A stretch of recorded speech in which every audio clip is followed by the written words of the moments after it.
Hello guys, আজকে এই get ready with metre জন্য আমি প্রচণ্ড রকমভাবে এক্সাইটেড ছিলাম, আর তেমনই আমার তাড়াও ছিল।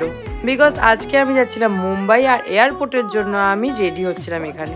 তো আমাদের ফ্লাইট ছিল 9:55, তো ওখান থেকে আরও আগে হয়ে ওটা আমাদের 8:25 হয়ে গেছিলো। তো আরও তাড়াহুড়ো করছিলাম ঘুম থেকে উঠতে, সেই তুলনায় অনেক লেট হয়ে গেছিলো। তো আমি এরকম একটা স্কার্ট পরলাম আর ট্রান্সপারেন্ট একটা টপ পরেছিলাম, দেন হালকা ফুলকা কিছু মেকআপ করে বেরিয়ে পড়েছিলাম। তো সেইটুকুই তোমাদের সাথে যতটুকু পারলাম আমি শেয়ার করলাম। তোমরা জানিও আমার ফুল লুকটা কিরকম লাগছে। আর তাড়াহুড়োর মধ্যে ভাবছিলাম যে কি লিপস্টিক পরবো, নিউড তো খুঁজছিলাম, তো এটা দেখলাম অনেকটা পিঙ্ক মানে রেডিশ শেডও দিয়ে দিয়েছিল।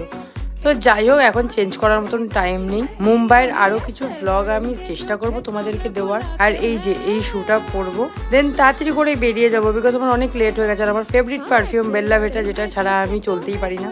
এই যে আমার ফুল লুক। টাটা, পাশে থেকো, ভালো থেকো।